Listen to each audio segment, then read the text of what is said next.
Welcome to the Mostly Platter at Night. Mostly, I am Salem, joined by my co-host Graveyard. Hello.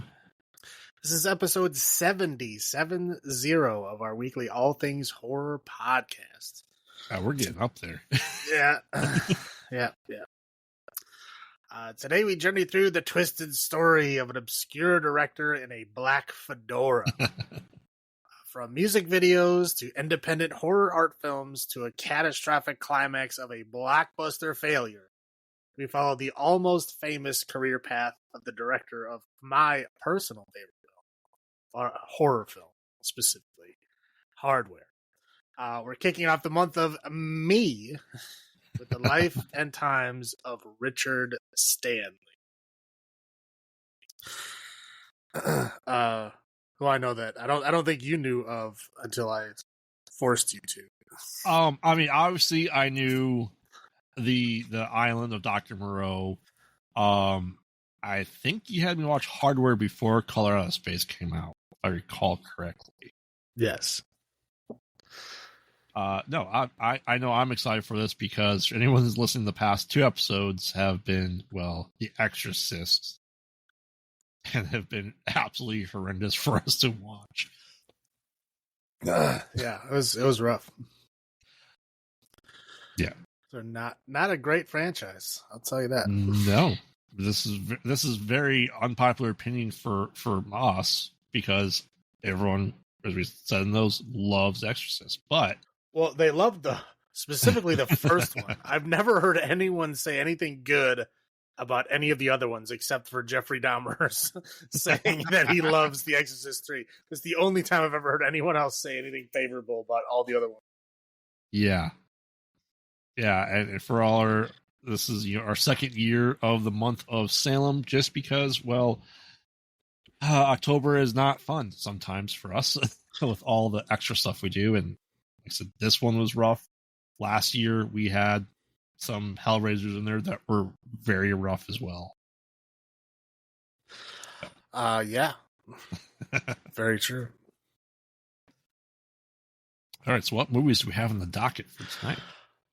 Okay, so we're going to talk about the three movies that he actually made, which are Hardware in 1990, Dust Devil in 92, and then we will discuss The Island of Dr. Moreau, which he didn't end up actually directing. We'll go over the story of it, but we're not going to go over the whole. I'm going to try to keep it brief for that one. We're just going to go over the story of the explosive behind the scenes stuff that happened there. But that was in 96. I believe, yes. Well, filmed in 95, but came out in 96, and then he took a very, very long break.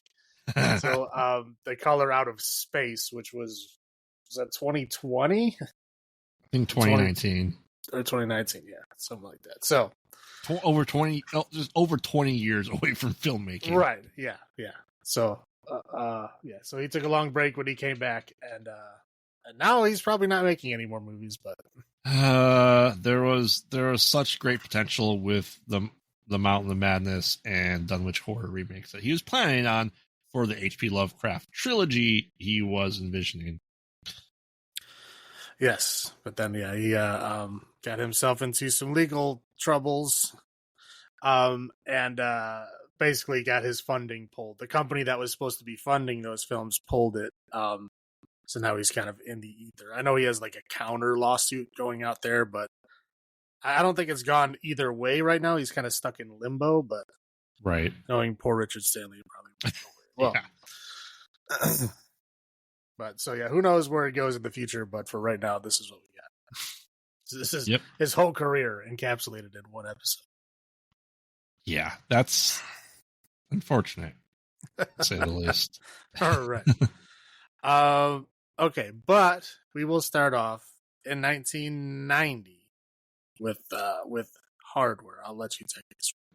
All right, so I have to do this as well as possible with this being Salem's favorite movie, and I'm the one recapping this. Well, I'm gonna try not to interrupt you too much. Essentially, we meet up on Earth, but it's very, very red, right? Well, of course, because radiation is red, baby. Yes, everybody knows that. Yes, I mean it could have easily been shot in Australia. Let's face it. Just the way it looked. But I think it was shot in the UK. Most of the movie was, yeah. I think the parts where he's out in the sand in the beginning was filmed in some desert somewhere. But yeah, most of it was filmed in like an abandoned like big warehouse in the UK. Yeah, right. And they say what, and everyone's favorite two people get mixed up. Dylan McDermott is actually in this. Not to be confused with Dermot Mulroney. Right. Yes. And he's a space marine, isn't he? Yeah, he joins a marine. He's a space corps. Yeah, well, they don't say what kind of marine he is. I think they just say he's a marine. Right. So yeah, well, he's future marine, whatever that is. Right. So, I mean, the kind of background that is that everything's kind of like, dried up. Water is scarce, radiation galore, and the Earth is overpopulated. Well, I think it's overpopulated for what resources are left after everything is fucked up. I think that's what the point they're trying to make. I'm like, because I don't see a lot of people in this very overpopulated area. Now, granted, her apartment does seem to have a lot of people just sleeping in the hallways everywhere. But essentially, they come across, he is Ray from, Jakku scavenging parts, and he comes apart, gets all this machinery and robotic parts and takes it to a scrapper to get it to sell it, to be able to buy his girl who he hasn't seen in undetermined amount of time. Because he's essentially off. It seems like he's off fighting a war or in the core somewhere, whether it's on Earth or in space. Well, he's telling her that, but he's really out there like trying to make money. Right. Yeah. He's a scrapper. That's all that is that we really see. Yep. And he does have the prototype for the Ash Williams hand from Army of Darkness. His has cool wires that go into his arm. Yes. I don't think it's ever explained. And it's just there. It's a future, man. It's a future. Did it say what future? Like how far into the future? Like 2050 or something like that? I don't believe a year is mentioned. Okay. It's just indeterminate future. Right. Or, 1981 Australia. Right. And he's with his best friend Shades, and his characteristic trait is he has shades. And he's super cool. That too. He likes drugs, he likes to meditate, and he wears shades. Boom.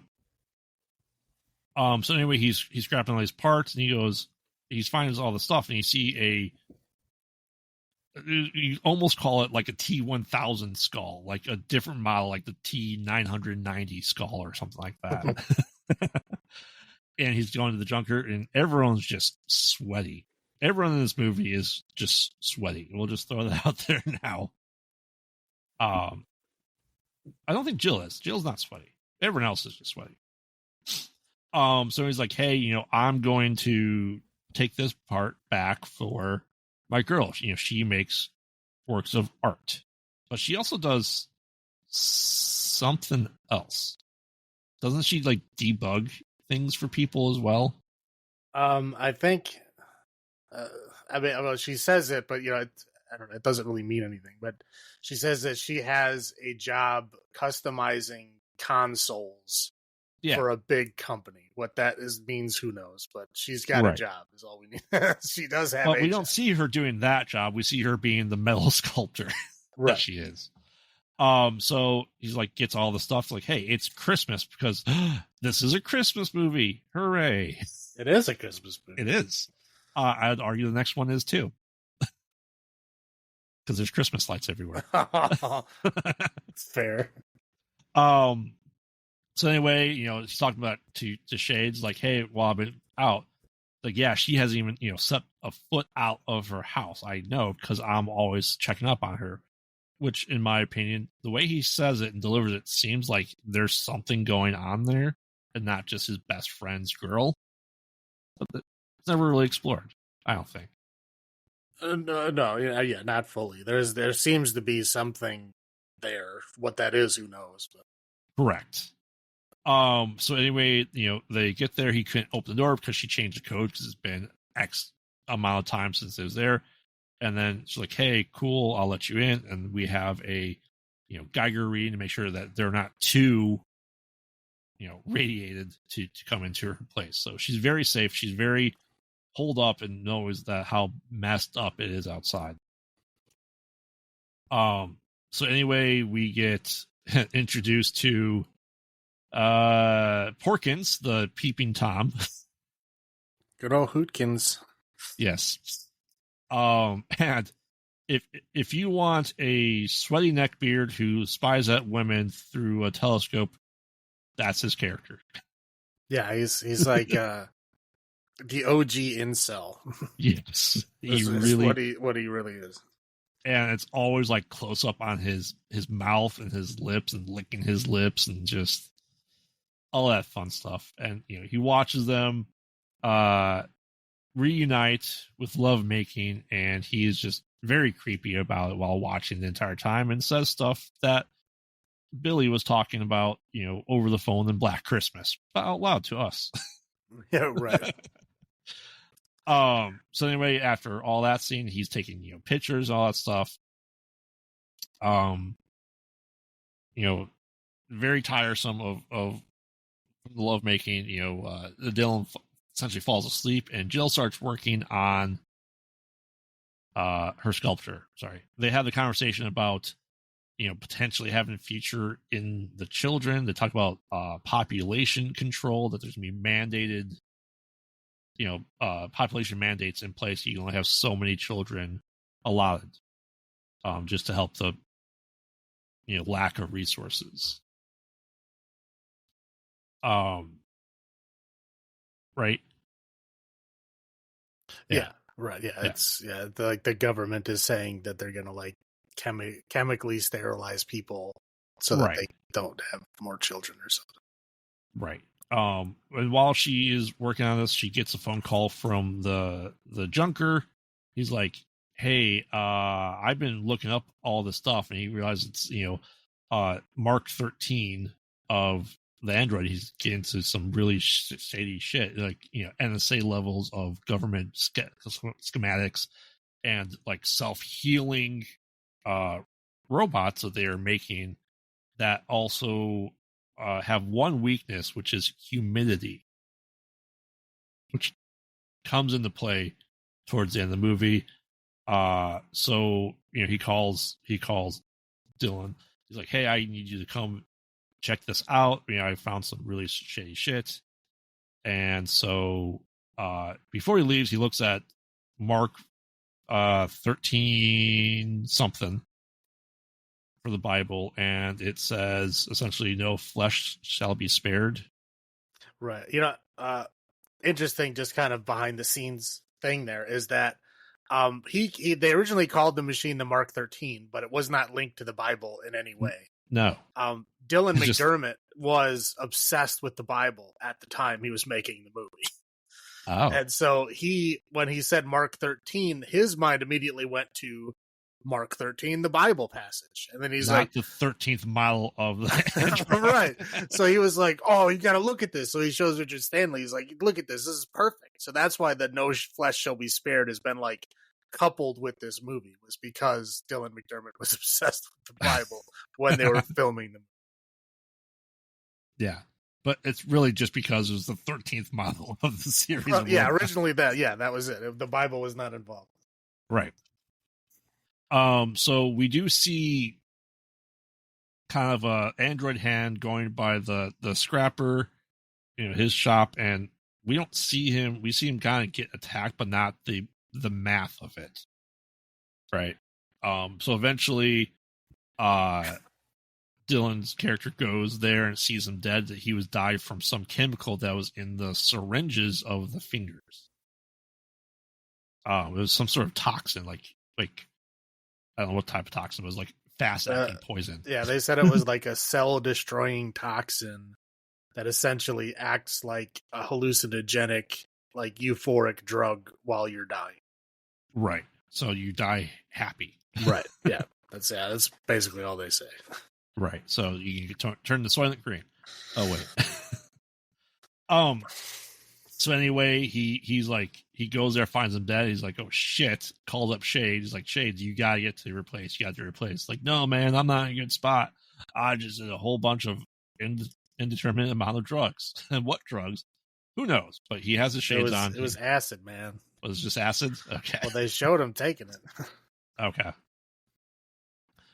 So anyway, he's like, all right, I can't, I got to put pants on. And he falls like into a beanbag chair and goes to sleep. Anyway, then all this is going on there, and we get some hints that the machine's kind of coming to life a little bit, and we get a prank phone call. Not really prank, because he knew exactly what he was trying to do, from Neckbeard.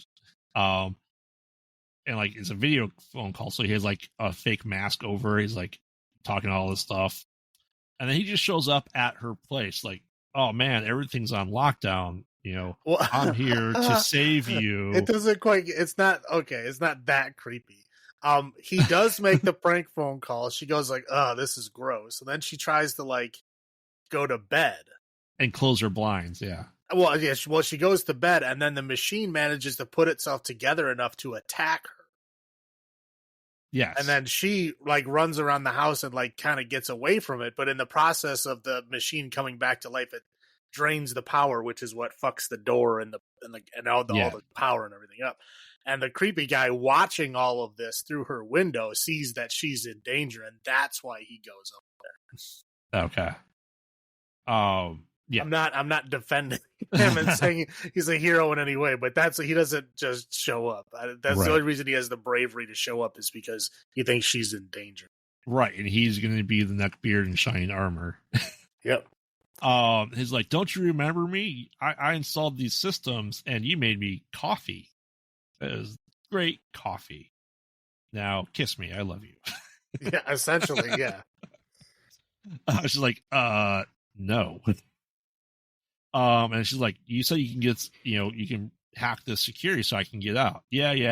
He eventually gets it, but still power outages, so the door is like opening and closing constantly. And so, Neckbeard gets killed by the Mark 13 sculpture come to life. Well, I would say brutally murdered. Yes. It's not pleasant. And no one feels bad for Porkins. No, as you should not. No. Right. So she, is kind of running around her apartment again, and she decides to, that she watched the movie Predator and goes into her refrigerator to mask her heat enough for the robot, because she knew that it was heat sensing somehow. Because it was trying to attack the microwave or the oven. That's true. So yeah, she has a refrigerator. So it kind of like gets really, really close to her. Then she's able to hit it a couple times, damaging it slightly. And, Shades finally gets enough off his ass to go there and shows up with a pseudo SWAT team. Sure. I'm reading the script right now, and it says the apartment security team. Well, yeah, it's the chief and the goofy dude that she called earlier. Yeah. Who, like, essentially, they're like building maintenance / security. Right. And so, yeah, Shade gets there at the same time they get there, and then Moses also shows up at the same time. Yes. So all four of them get to the door at the same time. And just shoot the ever-living shit out of the robot. Yeah.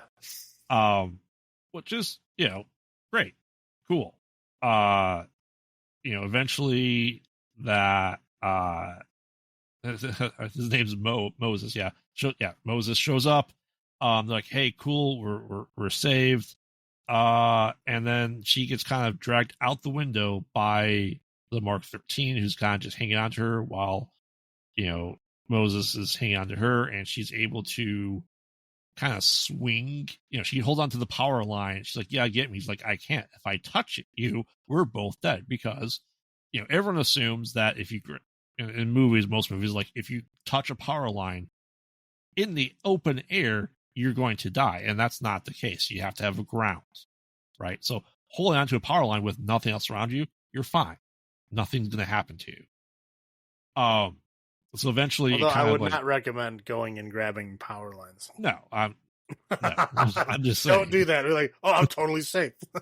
Don't do that. So it kind of snaps. She swings into the neighbor's apartment below her, who, is constantly banging at the floor from them having sex, from people getting murdered above them. So essentially, then Moses does get the drugs, into him that was, done to the scrapper buyer, right? And he starts seeing kind of like worms and bugs all over his arms, so he kind of cuts himself up. Bleeding to death for the most part. Right? Yep. Yeah, so eventually she makes it up to the floor and is able to get into there. The door opening and closing. Shades is kind of trapped outside. She's able to get in there. And then, the Mark 13 kind of just kills everyone else in the apartment. The chief gets stuck in the door and gets cut in half. Yes. And then while he's being cut in half, he shoots his partner in the head with his gun. So Mo's dead, and then the last one left is Shades, and he's like, the door keeps opening and closing really fast, and he can't time it right. Yeah, he can't figure out the timing to how to get through the door. Well, in fairness to him, he's still on the trip. Right? Yeah, I mean, yeah. His internal timer's messed up, to say the least. Right. So she realizes that she's able to lure it into the shower and starts attacking her. She gets cut up a bit. And she starts kind of, shower gets turned on there and short circuits. Shades is finally able to come in there. They come out and, he's the thing's kind of on fire. And she just bashes it and wails on it till it's like head's destroyed. And then it's dead. Her and Shades are left alive. And then our good old friend Angry Bob, played by Iggy Pop, talks about, all right, the Mark 13s are now going to mass production. And leaving the door open for a sequel that never even came close to starting. So. Hardware 2, even harder, even wearer. Right. This time we can get wit. Exactly. So how I do on the recap? That was great. I tried not to interrupt you. I only answered questions when I was asked. Yes, like I said, this is my. I'll just go into my first thoughts, and rewatches. I know this is your favorite movie, so I want to hear from you. But I watched this with you a couple of years ago.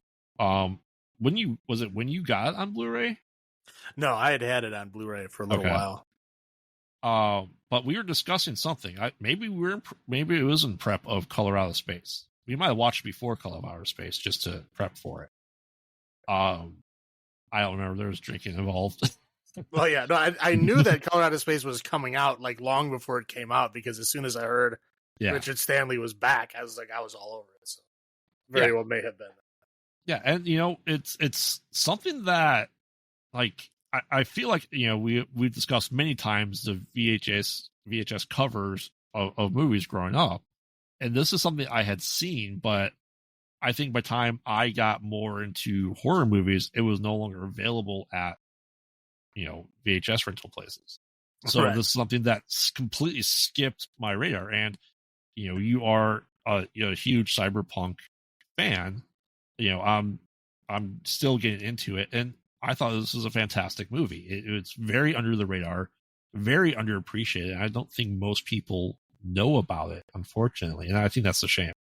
Yeah, no, I've tried to turn as many people on to this movie that I can, because I think it's great. But it's one of those movies that I don't remember because it was so long ago, but I'm about 95% sure that when I saw the cover, it instantly reminded me of Predator. and that's why I rented it, because I would love Predator at that time. So I was like, oh, look, it looks like Predator Vision. I'm almost positive that's why I rented it the first time.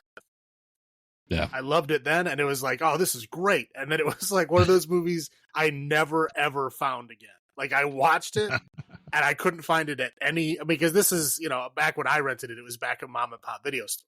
Right. And then by the time I had remembered it and wanted to rewatch it again, it was like the Blockbuster era. And Blockbuster does not carry hardware. There's nowhere. I couldn't find it anywhere. You go to stores to buy it. I could not find it anywhere. I mean, it did have a VHS release, but it was like, it got released in 1990. Right. And then never really got re-released, ever. It never got released on DVD at all. It got released on Laserdisc. It did get released on Laserdisc. And that was one of the reasons why, I think I discussed it a little bit before, like, the very first thing I did when I got access to the internet was start researching movies that I'd watched as a kid and I couldn't find. Nope, the very first one I did was Aliens. Trying to figure out the fucking sentry gun scene that I know I saw, and no one believed me because I could never find it. Right. And I immediately found it, like, oh, okay, there's a Laserdisc version. I was like, oh, I need a Laserdisc. And then this one was like, where the hell is hardware? Like, what is going on? And then, yeah, that's when I found out that, yeah, they never released it on DVD, at least at that point. And yeah, they had the best quality one that you can get as a Laserdisc. Yep. And I was like, oh, well, I never got a laser. I didn't get a Laserdisc player until how many years ago did we get it? It was a long time, but later. It never did release on DVD. And then finally, at some point, like well into the Blu-ray age, they finally released it on Blu-ray. Right. So it is out there and it is available now, but for a long time it wasn't. Oh, yeah. It was. It was. Does it even say? It was released on Region 2 DVD, so it never American release. Right. It came 2009. So we are what, 4 years into Blu-rays at that point in time? Yeah. Yeah. Yeah, like I said, I was very excited and I got it. Like, I think I had pre-ordered it. I think. Yeah. I mean, what was? Do you remember your first thoughts of the movie? Was it too long ago? I mean, I loved it. I just remember loving it when I watched it that first time. I'm pretty sure I rented it more than once. It was like one of those movies that I liked enough where I would rent it again. But yeah, I only ever found it at that one mom and pop video store. I never found it anywhere else. Yeah, obscure horror in the 90s was obscure. Right, yeah. Yeah, I know it was on VHS, and I never found it anywhere else. It was one of those movies that I would go to, like, again, looking for the extended version of Aliens. Like, I had the running time memorized for the movie, and I would go and immediately at any store or any rental place that had it, I would go and look to see how long it was, so I would see if it was, a different version or not. And then the second thing I would do is go look to see if they had hardware, which hardware was secondary because they never did. I never found it anywhere. Right. Aliens you could find, you just couldn't find the extended version. Right. So what are your highlights of this movie? Highlights. Well, let's see. I mean, I love the setting for this movie. Mm-hmm. It really, there's a lot more to it than there really needs to be. It's just a horror movie, right? At its heart, it's just like a slasher. Yeah. Oh yeah. But it has so much background stuff going on. Like I said, it's a very cyberpunk thing, right? There's very like, computer stuff, but it's like half broken down. Right. It's like a dystopian kind of cyberpunk future, but it's also blending elements of post-apocalyptic in there. Which again those are like my two favorite genres. And like the crossover of those two genres is like basically this movie.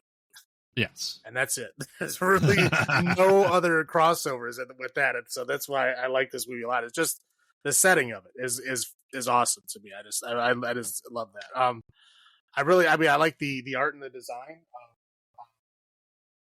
Both the creature and like even the art and just the sets, the way that they set up like her building and her apartment and all that stuff. I don't think it's just, again, it really brings out that half cyberpunk, half post-apocalyptic kind of like, dystopian, hopeless future. Right. which is always fun. Um, I mean, the soundtrack, Yes. it's fantastic. I love the soundtrack. I have a hard time. I can't watch this movie too often because I get that song stuck in my head. This is what you want. This is what you get. I get it stuck in my head for days, and I have to get it. So I can't watch it too often or else I'll be listening to that song just like exclusively forever. But yeah, it's been every single time I've watched that movie, it's been stuck in my head. And when I was a kid, obviously there's no internet. How the hell are you going to find out what song that is? Right. I wasn't smart enough to look at the credits. I mean, now I could probably figure that out. Back then I could not. I just like just the kind of the atmosphere that's going on. Like I said, the soundtrack, but there's also a lot of cuts to like weird, like obscure kind of like old TV, like documentaries and commercials. Just kind of weird, bizarre things that it cuts to, just to kind of set moods and scenes and stuff. And you can really kind of see, because like Richard Stanley before this was directing music videos. Right. So you can kind of see that's like, where he got that from, that the fast cuts and the music stuff. Which is what we saw of Rob Zombie's House of 1,000 Corpses. Right. Yeah, exactly. The same kind of style. Yeah. And if you look really close in one of those TV edits, you can see Guar. Oh, yeah. I immediately knew his Guar. Who is actually in the special thanks for the film. He actually gives special thanks to Guar. Yeah. Which is awesome. But again, like the cameos in this movie are bizarre. Again, you have Iggy Pop plays the radio Bob. DJ. Yep. He has like multiple things where he says the Angry Bob, the man with the industrial dick. Yep. But yeah, he's in it. We have Lemmy. Yeah. Is a cab driver in like a polluted river. Yep. They have like Fields of the Nephilim, who I'm sure you probably never heard of, but they're an 80s kind of goth band. Mm-hmm. The guy, the Zone Tripper guy, the guy that was walking through the desert. Yeah. That's the guy from Fields of the Nephilim, and I'm pretty sure that's just how he normally dresses. I don't think I think they gave him like a gas mask and like a rickety backpack. Otherwise, that's how he looks all the time. Like that when he's on stage, that's how he looks. Like that typical gothy, post-apocalyptic look. That's how he normally looks. But yeah, it's cool. But yeah, I mean, the soundtrack is you got like some old school Ministry in there. I mean, of course, Motorhead because Lemmy's in it. Oh, right. And then Public Image Limited is the Game of Death is the name of the song that keeps getting stuck in my head. Which is, who? Trivia question for you. Do you know who the singer is in Public Image Limited? I feel like I should know it. He's very famous. If I want to say him, you know who he is. No, I don't remember. John Linden, better known as Johnny Rotten from the Sex Pistols. Yeah, that was one of his projects after the Sex Pistols was Public Image Limited. So the guy who says, "This is what you want, this is what you get," that is Johnny Rotten. I'm not gonna lie, that song did get stuck in my head. It does. It's one of those earworms that like you just can't get out. What are your high points? Oh, hands down soundtrack. Absolutely soundtrack. It is like one of before everything went new metal that we got in the late 90s or 2000s. This is like, the Hobgoblin or the Goblin from, Fulci Argento. stuff. Yeah. Argento. Yeah. Like, is that late 80s, early 90s, gothic rock soundtrack that is perfect for this movie. It really is. As much as you hate Porkins in this, he does a great job at just creeping you out. Oh, dear God. Like, if you want to see someone, like, make you creep out of your own skin, just show them the scenes of this guy in this movie. Wow. That's what the wife walked in scene watching this movie. She goes, nope, and then leaves. I'm not surprised at all. That's like that's a spoiler. That's one of my lows here is that Lincoln Weinberg Jr. is I think he pushes it a little too far. I love it, but I think people from the outside are like, oh, okay, this is a little too much, and that's very fair. I would totally understand that reaction. I get. Yeah, I mean we don't typically see clean post-apocalyptic worlds. We don't see clean space either in spaceships. It's dirty, it's grimy, it's oily, it's sweaty, and this is the world that they live in, and it does great for that. Like he is, when Dylan McDermott goes in the shower, he is just like filthy. Yeah, he's like, looks like he's covered in engine grease or something. Right. So yeah, I agree with the atmosphere. It is, it's not a lot of space that they're really in.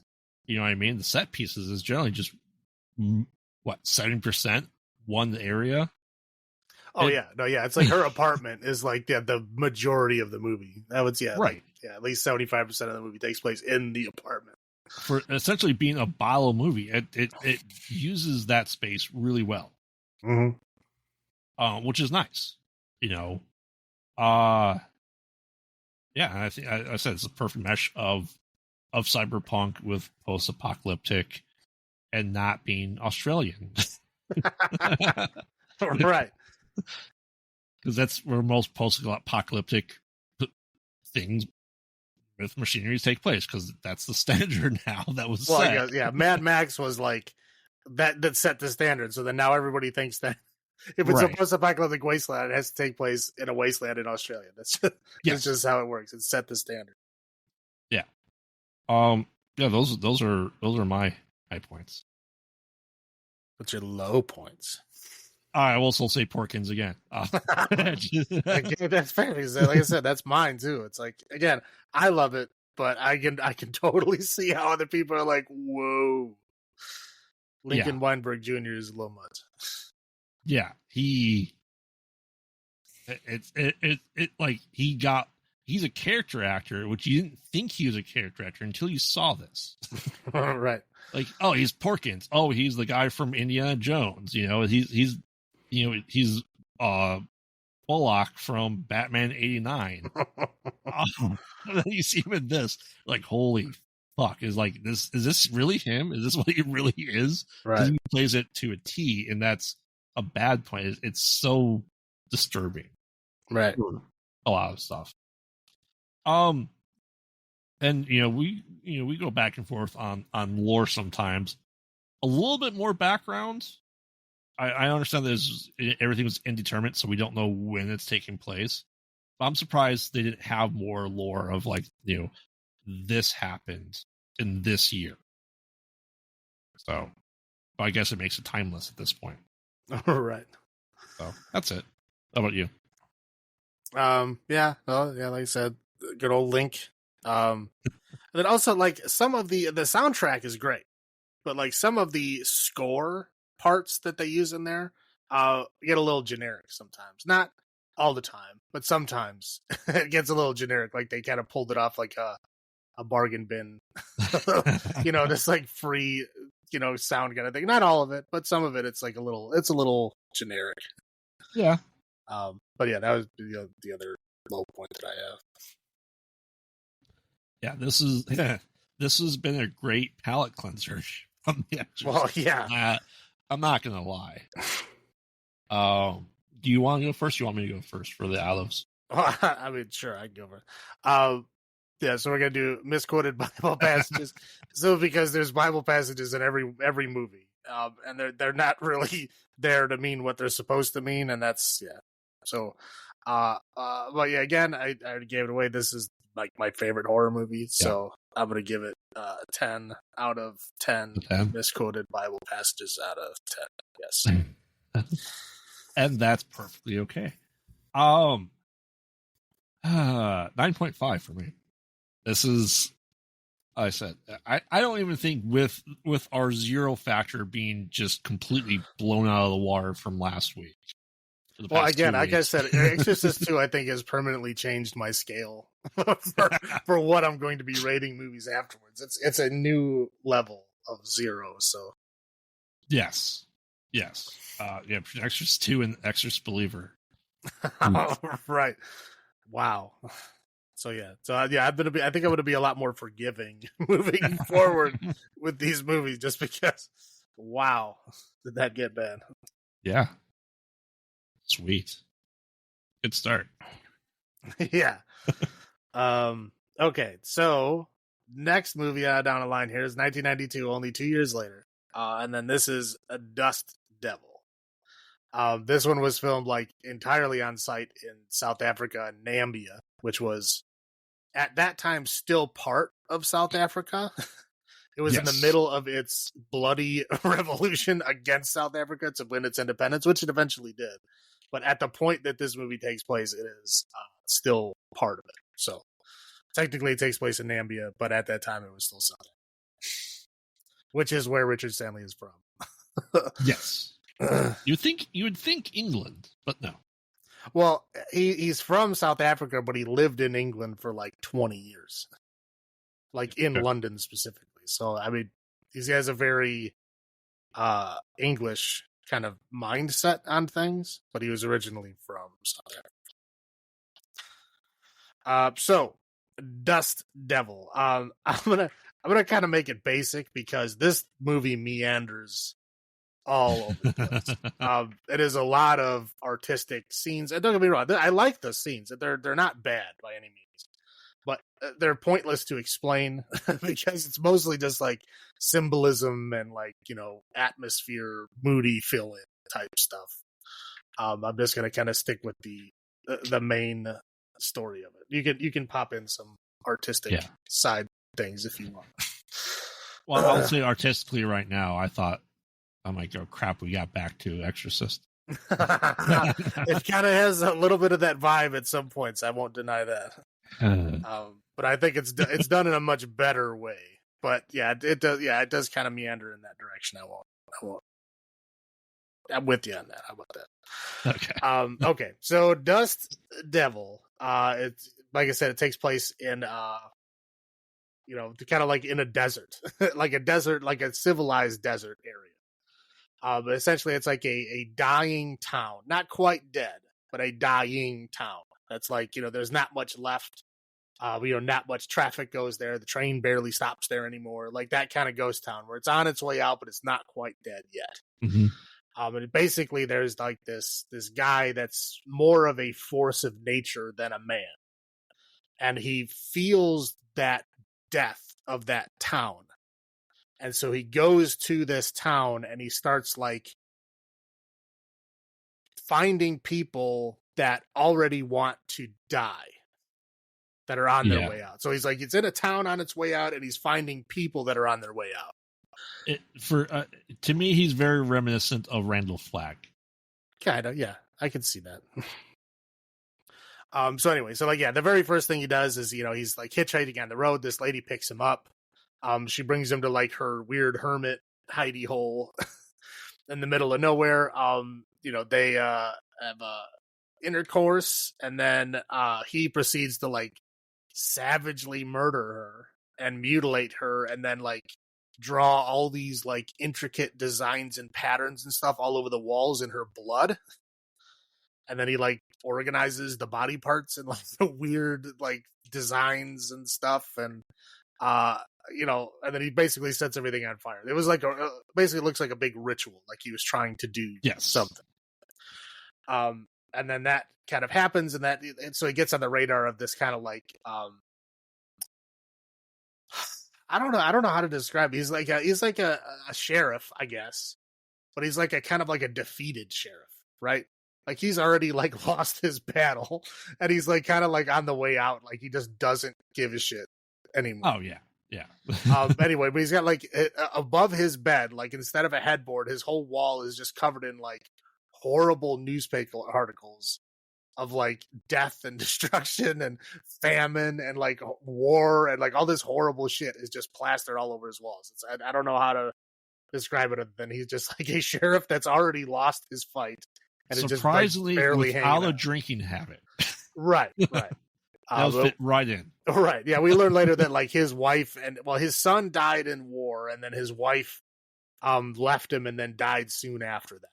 Yes. So he's just kind of like a broken man, that's already like defeated in life. But anyway, this case falls in his lap. And he's like a native guy, right? Yeah. And then there's still, of course, the South African peoples who Porkins. are, of course, all white. Yes, Porkins is the head white cop, and this sheriff guy is like the head black cop, right? Yes. Who are supposed to be on the same team, but they're definitely not, especially at this point in time, because they have that whole undertone of like things aren't going well at the diplomacy department between these two peoples, right? Considering they have a scene there where he's like, he's not going to talk to you because you're white. Right, yeah, exactly. And their way of talking to him is they find some guy on the road and they bring him in and like literally torture him.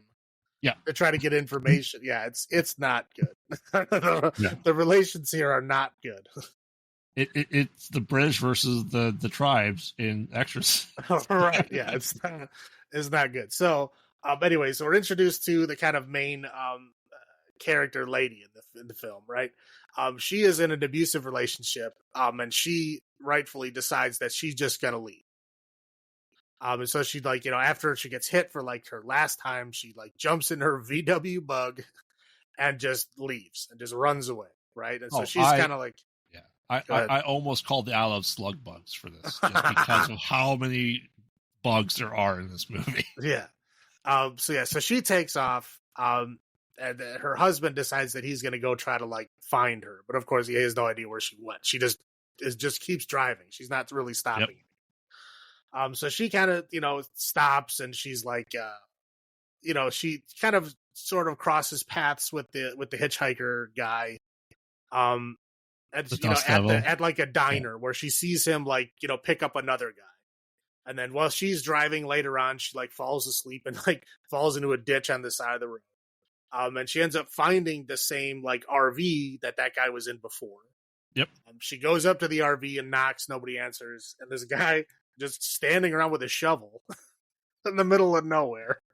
And he's like, "Oh, is this your place? You have to move it." And she's like, "No, it's not mine. I was just looking for help. Like, hey, you got a shovel? Can you come dig me out?" And then digs her out, and she just leaves, like without even saying thank you. And then goes down the road and essentially picks up the hitchhiker guy after that. And they're like hanging out for a while in their car, having like bizarre conversations about like, life and where she's going. And then he just disappears. Like flat out vanishes. Right. Just poof, out of the car, gone. And she's like, "Oh, wow, what's going on?" Like, I don't remember what's going on. So she basically goes to like this hotel for the night. And then the guy just like shows up in the morning, like in her car, and she's like, "What the hell?" And she's like, "Where did you go?" And he's like, "Oh, you fell asleep." Right. Yeah, you fell asleep, and I just magically disappeared. Right, you fell asleep in the middle of the desert, so I left the car. Yeah. But what? I mean, anyway, it's not supposed to make sense, but that's what he says happens. So, essentially, like they drive off, and they kind of like start to have like a relationship, like she's kind of like rediscovering herself after leaving her abusive husband, kind of thing. Right. And so they have like a kind of like a mini love affair, and it kind of looks like the guy, because the other people he murdered right away, and with her he like lasts a couple of nights. So like he seems like he like genuinely likes her. Anyway, so like the husband is trying to find her, and then he ends up teaming up with the cop guy because the cop guy has now found out that these murders with these weird rituals have been happening for like at least like 100 years. Right. And so he's like, okay, well, these, they keep happening. They happen in these like weird bursts and patterns, I have to try to figure this out. So he ends up, the guy with the shovel describes the girl saying, well, she was by this murder scene, because they found another ritual murder scene inside that RV. Like, well, she was there, so, maybe she knows something. So that guy's looking for her, finds out that this guy is her husband, so they team up to go find her, whatever. So that's where we're at. So, they kind of had another boning session, and then he tries to kill her at this point. But she fights back and gets away. We find out at this point, we also see, like, his kind of, like, spiritual self on the other side. And then we also find that the sheriff guy talks to like his spiritual advisor, who's a projector at a drive-in. Yeah. And he basically tells him that this guy is what they call a dust devil. He's like a spirit of the wind, and he's a god from the other side that's trapped here in human form, and he's trying to like gather enough like soul energy to go back to the other side, like on the other side of the mirror kind of thing, whatever, like an alternate dimension, spirit world, whatever you want to call it. Yeah. So that's why he's doing all these murders. He's trying to gather enough energy to get to the other side, and then but he has to pick off people who are already on their way out, because those are the only people that he can take their energy or something. I don't know. It's not really wholly explained.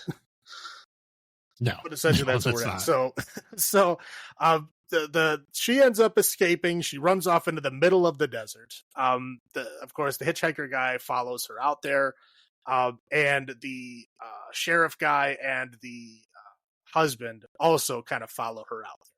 So they all end up kind of meeting at this ghost town, like a real ghost town in the middle of the desert.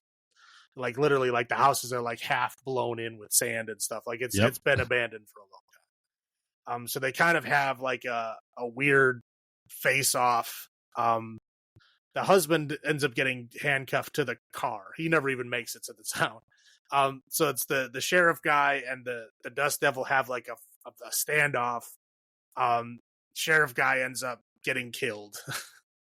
And then yeah, and then the girl and the dust devil then kind of have like a mini showdown, and then she just kills him. Yeah, and then so she basically just escapes at the end, and then that's it.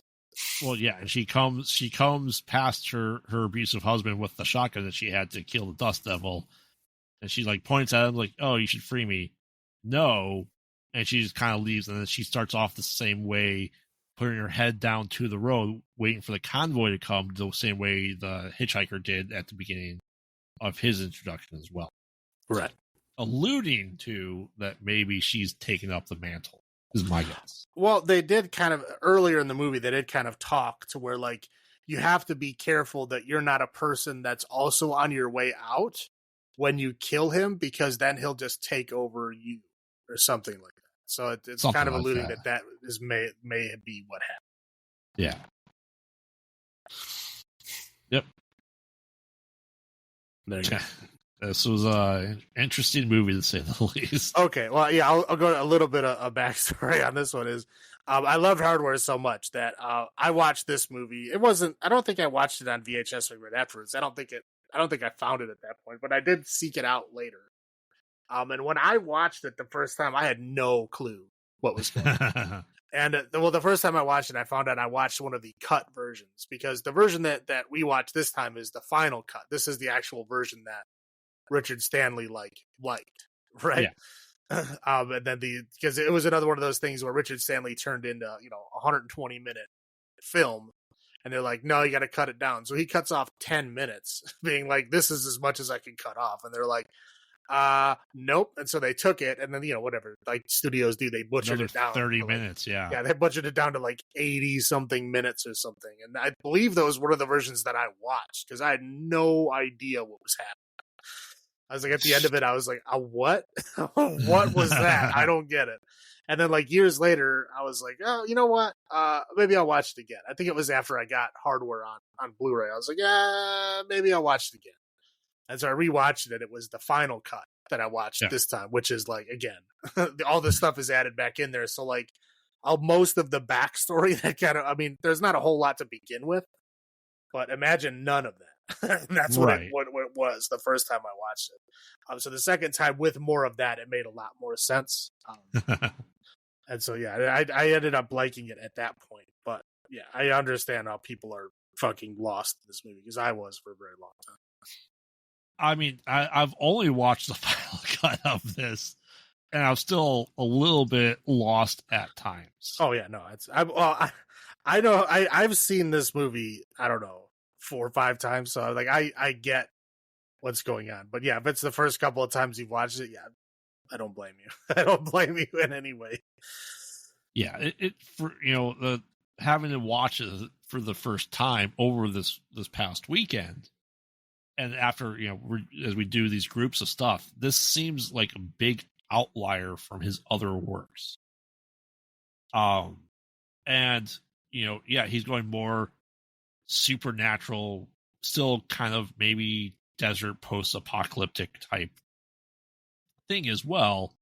And like I said, as we said, this gave me slight flashbacks to The Exorcist, especially like Exorcist, the beginning or Dominion.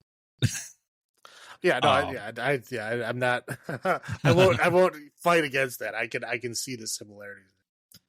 So I think I need to do a rewatch probably in 2024 with The Exorcist out of my mind, hopefully out of my mind, and give this another shot. Quite honestly, like I said, yeah, it's not like an amazing movie or anything, but I like I said, I think it's a good, solid movie. But again, I think it's a kind of movie you got to watch a couple times to truly appreciate it. Oh yeah, I agree with that. Do you want to go first? You want me to go first? I'll go first. I don't. Okay. It's fun. Okay. So high points here is I did like the blood art. That was in the beginning. Like, it was pretty extensive, but it was pretty interesting. Like, they even go so far as to explain, like, it wasn't just blood art. Like, he was like mixing the blood with other stuff to get different tones and colors and shit. So like this, he was all in on this blood art stuff, which was interesting. It was interesting to see some like African culture that wasn't quite so like generic, right?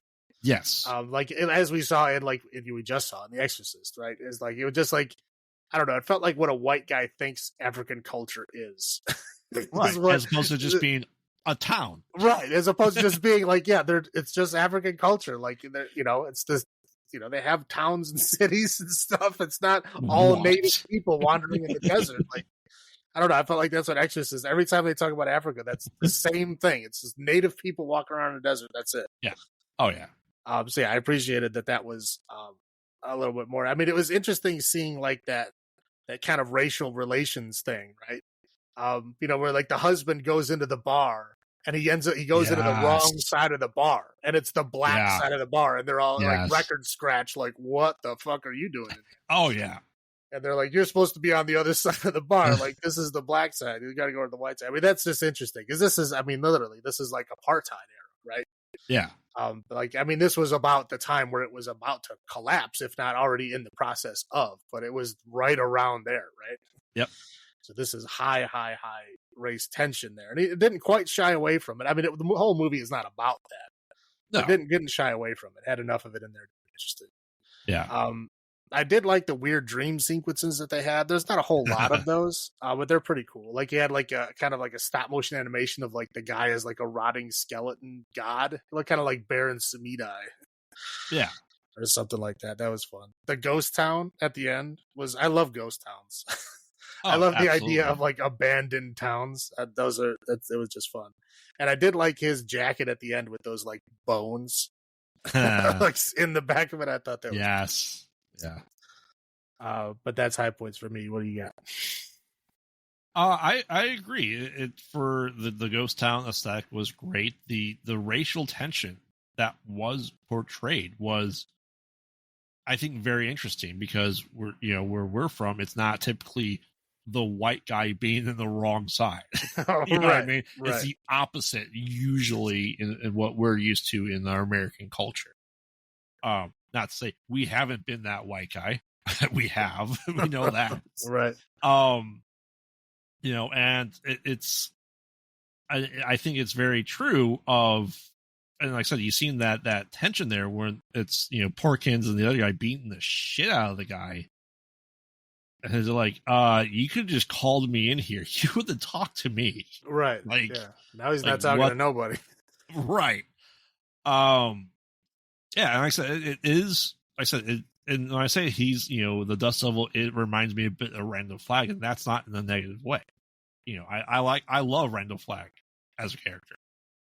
You know what I mean? And I think he could have easily have fit into a Stephen King era universe with his character. He could have easily been one of those dark forces, for sure. And especially because of the lore that is built upon there, that he can only really take people that are about to die or going to kill themselves and be able to have some sort of power over them. And I like that. It's a good way of doing supernatural element without being stupidly over the top. Yeah, that's fair. Yeah, there wasn't too many like magic power type stuff happening. No. So yeah, those are my highlights. Did we go on my low points? Go for it, buddy. I don't know what little money they had to do his devil transformation, but it was like 5 seconds, and that was it. Yeah, slap some pickles on his face. There he is. Right. I'm just like, what to me, what it felt like was, this looks like shit. We're going to barely use it. It's probably fair. Like, this is what you came up with? Yeah, we'll use this right over here where no one can see it. Right. Thanks, buddy. It bothers me a lot sometimes. Do I want to see the cheesiness? Do I think there's going to be a Wish version of Jeepers Creepers that we got in Jeepers Creepers Reborn? No, it can never be as bad as that. Well, it's kind of funny because I have the Jeeper Creeper written in my notes with the question mark because he looks a lot like the Jeeper Creeper with that jacket and the hat. Yes. I was like, I bet you the guy from Jeeper Creepers saw this movie and was like, I'm going to steal that outfit and make it black. Probably. So I think it's funny. We thought the same thing. Oh, yeah. It's literally written right here. Jeeper Creeper question mark. It's just, I don't think I want to watch the 33 minutes removed from this movie because it's going to make no fucking sense. It did not. Trust me. I was so lost. I don't know what I just watched. And we'll say it before, the guy building the shaman era protective stone circle or whatever shape you want to call it. Weirdly, the last one is in the middle. Like, you spent the entire structure hoping that the last rock would fill it in or be too big or too small. You don't build circles like that out of stone. You don't have a hope of building that way. Maybe he had that rock all along and it didn't like juice up until he put that rock into place. So he was holding off on powering it up until he needed it. Maybe that's just like a weird ass placement of a stone. Like, I agree. Like, it just like, okay, this is that has to go on there because it just annoys me. Right. How about you? Okay. I was upset for the guy with the shovel. The guy, she's like, hey, can you help me dig my car out? He goes over and he digs her car. This is in the middle of the desert. He digs her car out of a ditch and she backs up before like he's even done digging. She backs up and takes off. Not even a thank you. Like, what kind of terrible person are you? This is the middle of the desert, lady. At least give the guy a freaking bottle of water or something. Right. It's terrible. I mean, of course, domestic violence and police brutality are horrible. So there's like trigger warnings before you watch this movie for sure.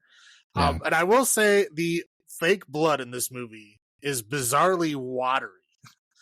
It just looks like water with not enough food coloring put in it. It's not even like you get like Dario Argento has like the very bright red, but it's like thick like paint. Like they just dumped paint out of a bottle, didn't even bother to thin it down. Like this one is like water that they just put some red food coloring in, and then that's it. What did we watch that was that? What? There was a horror movie that we watched that looked like just water that's slightly tinted pink. Oh, I don't know. I know we commented about it before. Yeah, but this movie specifically, like the blood art was done well, but like every time they show like blood, like and the lady's like crying out of her eyes, it's just like water. Well, I mean, the and then they cut away, and then when they go back, when it's dried on her face, it looks good. It's like the real blood color, but when it's like supposed to be flowing, it's very clearly just red water. Right. Oh, in fairness, I did get up close and personal with some of that fake blood, and it says do not put in the face and mouth. So maybe it's less dangerous when you water it down. You need to get the Savini recipe. Yes. Yeah. So they use their blood budget on the wall art. Apparently, yes. They paid an artist to make blood art, then they forgot. Oh, we don't ran out of money. Damn it. Yeah. So what are your low points? Those were my low points. Oh, you already did your low points. I'm sorry. Yeah. So how many misquoted Bible passages out of 10 do you give the 1992 Dust Devil? because this is the first time watching it, and it gave me the bad vibes. I will give it a 6. So maybe it'll be higher for me on another rewatch when I drink enough to get The Exorcist out of my mind. That's fair. It's fair enough. How about you? I will, because I've seen it enough times, I'm going to give it a 7. Okay. 7 misquoted Bible passages out of 10. It's a solid movie to rewatch, but again, it's nothing amazing. No, it's one of those things that also gets very lost in the shuffle. Yes. Which is unfortunate. It really is. And I also have this movie on Laserdisc. I might be the only one in the world. I have the next one on Laserdisc. I bought the next one for $1. I have the next one too. I think I paid more than $1 though. I paid $1 for it. All right.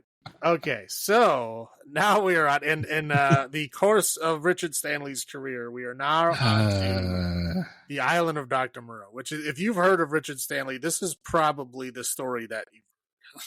Oh, absolutely. Because it's horrible. I'm not really going to go over the story. I mean, I guess we could go over the basic story of the movie is a crazy doctor who like genetically splices animals and humans together, makes like his own kind of animal/human hybrid society on an island. Yes. And essentially the animals revolt. Yep. And kill him and take over the island, and then everything kind of falls apart. Yes. Now, the story by H.G. Wells is amazing. Oh, yes. It is a good story. It is a very good story. And it's more of like, yeah, there's like a lot of like weird, like God complex stuff in there. Mm-hmm. It's about, it's kind of a lot of like, sociological looks at like, society, civilization, what it is to be human, and like all those kind of things are mixed in there. And it is a very good story. Very, very well told. Right. It's just think of like the crazy stories of the Russians trying to create ape men. Right. During the Cold War. And as they mentioned in the movie, animal rights. And, came like what, a year before Dolly, the cloned sheep. And there's just a splice of human and animal DNA. And if you really want to get a parody of it, watch the South Park episode with Dr. Mephisto and Kevin. It is that movie. Yeah, so that's the movie. I'm not going to go too far into it. I think we'll do our highlights, low points, and what we rated, but I'm not going to go too far into the recap. I'm just going to kind of tell you the story of poor Richard Stanley. The story of Richard Stanley is more interesting than the movie. Oh, right. So essentially, this is Richard Stanley's like dream project. Yep. Like he loved this movie or this book when he was a little kid because it was a book that his parents told him, this is too scary for you. Like you can't read it. So immediately he like went and hid and read it. Right. And then he became obsessed with it as he went on. I will say that most of the information I just rewatched Lost Soul, the documentary on all this. So I'll give them a shout out because a lot of the information that I'm gonna give here I got from that, and I just watched it, so it's fresh in my memory. So I might some of this stuff might be like verbatim from it, but it's fair. It's an interesting story, and so he loved the story as a kid, and of course they made a couple of movies out of the book, neither one of which was very good. One was in like the 40s, one was in the 70s. Yep. And he was very kind of upset that they did such a terrible version of the story. And that was like one of the things that he wanted to do as a filmmaker was do that, story justice because it was like his favorite story. So once he got a little bit of clout, like after Hardware and Dust Devil, I mean, obviously he wasn't a household name or anything, but he had a little bit of buzz going on, right? So he managed to swing a kind of major studio, which was New Line. New Line at this point in time was not a big time studio, but they could do big stuff. This was the point in time where they were really pushing hard to make themselves a big studio. I don't think they really hit that stride until Lord of the Rings. But they were really trying hard before that. Yes. So anyway, so Richard Stanley kind of sort of convinces a producer that, his vision for this film can work. And he went out of his way to do all this concept art and wrote this great script and screenplay with, his partners and everything. And they sold it to this producer and they're like, this is great. They sold it to New Line and they were like, yeah, this is great. This is an awesome story. This is perfect. Yeah, well, we're going to do this. And you know what? We're going to put Marlon Brando in it. Yeah. And they were like, oh, wow, Marlon Brando, he's a big name. So, immediately, now the budget for this movie just, went up into the stratosphere, right? Because Brando's involved. Everything's got to be, fantastic and great. And they're like, yeah, with Brando and all this money, yeah, we can't give that to this no-name Richard Stanley guy. No, we're going to give this movie to Roman Polanski. So they signed on Roman Polanski. He was going to make the movie. Brando was going to star. At this point in time, they had signed Bruce Willis to be the castaway character. And then Richard Stanley had actually run into James Woods at a restaurant and told him about the story and got him on board. James Woods was originally supposed to play Montgomery. I cannot see that. Well, I don't know, that's it. This is just originally what the cast was supposed to be. So Richard Stanley finds out the hard way that it's going to be Roman Polanski. They don't tell him that. He hears it through the grapevine. So he kind of freaks out and he goes, you know what? This is my whole thing. This is my whole story. If you're going to take it away from me, the only thing I want before I hand you the reins of this is I want to meet with Marlon Brando. I want to talk to him. And Brando is just like, whatever. I don't want to talk to this idiot. But he for whatever reason, agrees. Richard Stanley has a conversation with him. Nobody really knows what was said there because the studio sent a chaperone with him because they did not want him to be doing crazy stuff with Marlon Brando.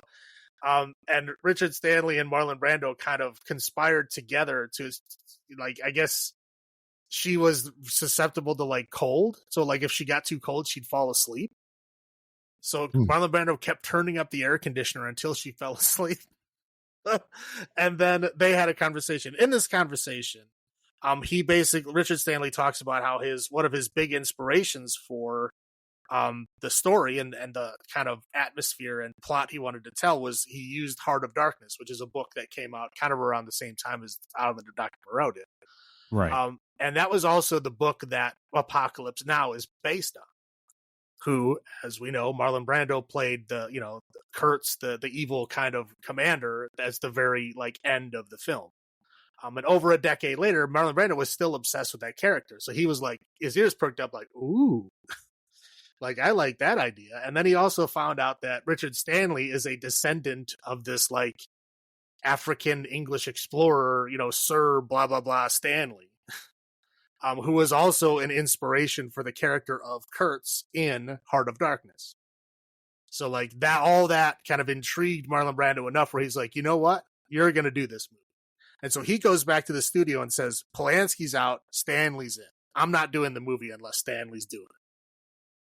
So the studio is begrudgingly goes, all right, fine. Brando says it, we got to do it. So as they're planning everything here, Bruce Willis drops out because he gets served divorce papers from Demi Moore, who he was still married to at that time. So he is out because he has to stay in the States for 6 months due to legal reasons because of the divorce. So he's out. And they decide they get Val Kilmer. Now, Val Kilmer is at the height of his career at this point.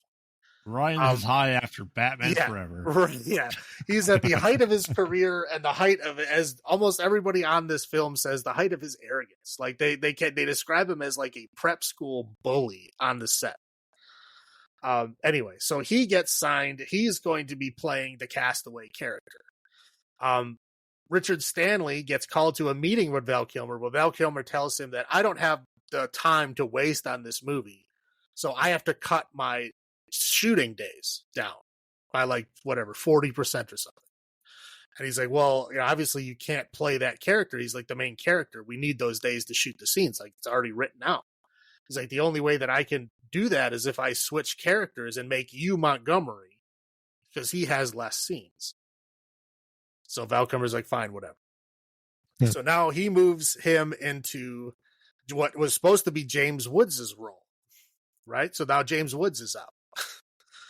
And then Val Kilmer goes to play the Montgomery role. They got who plays the castaway? The guy from the werewolf from Harry Potter. Yes, he plays Remus Lupin. Right. I don't know. I just thought it was ironic that he plays a human werewolf a couple years later, and he's anti-animal. Yeah, and he's the only human on an animal island in this movie. Yeah. So he then plays the castaway. Now there's some other like interesting people that are in here. Like Fairuza Balk is in here. Yes. Kind of like she was just very young at that point in time. Well, I mean, she was 24. Whatever, she's young.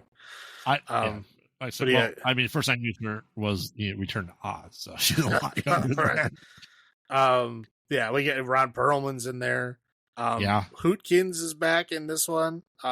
We get Tamura Morrison, which is like one of his early roles. Yeah. Well, he ended up being Boba Fett. At this time, he was kind of unknown. I think he was more of a New Zealand actor at this point in time. Yes. Because I think I had seen Once Were Warriors at this point in time, but at least I knew who he was. Anyway, so okay, Richard Stanley is in, Brando's in, Kilmer's in, we're gonna do all this kind of stuff. So they go down there, they're prepping everything. Like they had the people that were like doing the makeup for like monsters and all that kind of stuff. They were down there for like months, like learning how to act like animals and like setting up the sets and stuff like that. Like they were down there for a long time. Anyway, shooting starts, everything basically falls apart. The guy who plays the castaway is, the Lupin guy. He wasn't the original guy. They hired another guy who was the head dude from Northern Exposure, if you ever saw that show. Yep. He was on the show. After 3 days on the set, he basically called his agent and then called the head of New Line crying, saying that this set is insane. Like, this is so stressful. I can't do this anymore. You have to let me out of this movie. Like, that's how crazy the set was getting. Like, Brando, right before he was supposed to start filming, his daughter commits suicide. So Brando is like basically out. They don't know what's going on. They're like, oh, wow, we don't know if he's going to show up or what's going to go on. Val Kilmer is being an ass like how he is. Now we find out later on, he doesn't say this now, but we find out later on that he was being an especially a huge ass because he got served with divorce papers right before the movie started too. So that's why he was like especially mean to everybody on set. Anyway, so like 1 week into shooting, like Brando isn't even there yet. They're trying to do stuff. They have to shut down filming because a hurricane hits where they're filming. So that all the sets get blown away. They have to basically start rebuilding everything. Everything has gone to shit, right? Everybody is scared. Like, all the reports on set is that Stanley can't keep the people in line.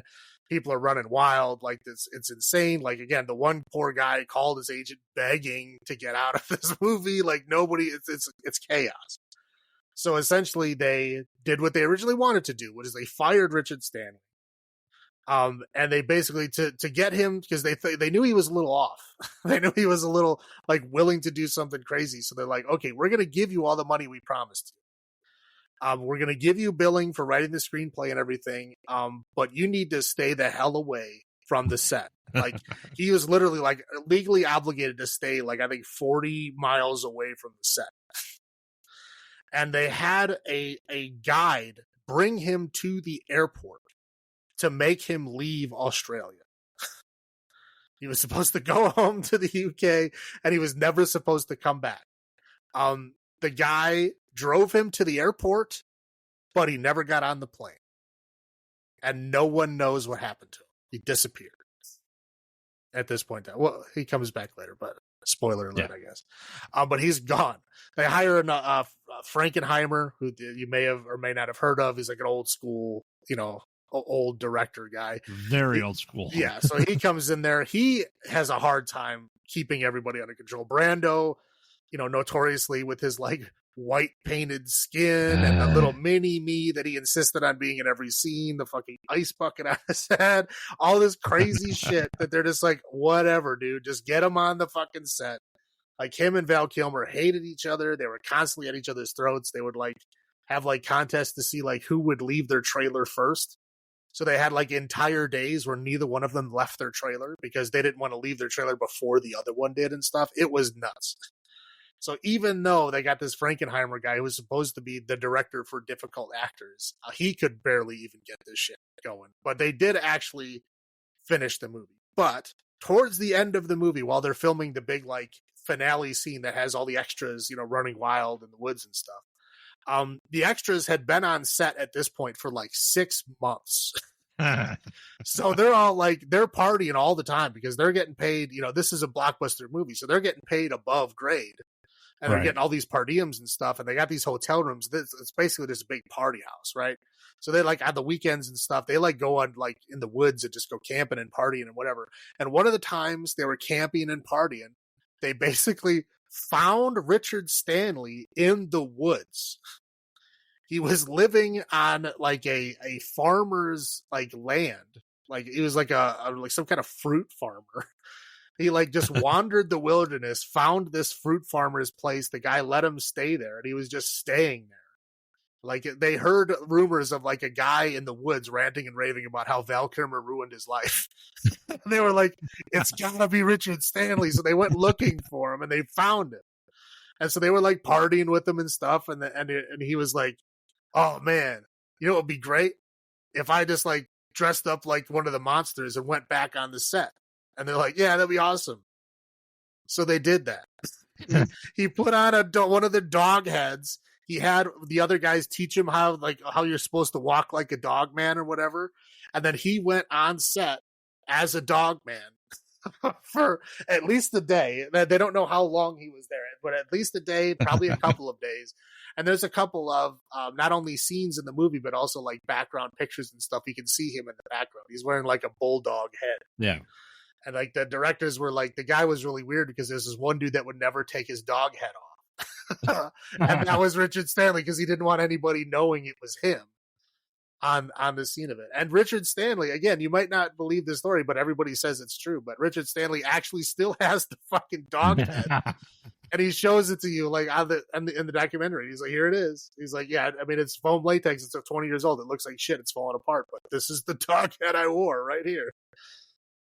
So he still got it. Yeah. So, I mean, yeah, crazy story. I mean, poor Fairuza Balk, she was friends with Richard Stanley. She tried leaving the film. Like, notoriously, she went out and got in the limo, was like, "Take me to Sydney," not realizing that Sydney was like 2,500 miles away on the other side of Australia. But the guy drove her all the way there. But she got forced to come back. They basically said, "Yeah, we'll tank your career if you don't come back." So she came back. Right. Yeah, but yeah, lots of crazy stuff. But yeah, that's so. Richard Stanley, he gets screenplay credit, but that's it. So his dream project got handed off to a bunch of people who basically destroyed it. Yes. He disappeared for like 23. Yeah, and then he did not make a movie again. I mean, there's a couple little like short films and documentaries he did in the meantime, but he did not make a major film again until 2019. So you have like 23 years later. Yeah. Yeah, and now he's out again. But that's okay. So, yeah, do you want to do your high points of this movie? I do really think that the creature effects look phenomenal. Oh, for sure. You know, this is 5 years before, you know, everyone's ill-fated Planet of the Apes, Tim Burton's Planet of the Apes. And I felt like they did really well. I felt like everyone who was portraying a creature did really, really well on it. And you can see that because Sam Winston Studios, you know, the guy who helped make the dinosaurs and big, you know, special effects guy, made these things. The attention to detail looks phenomenal.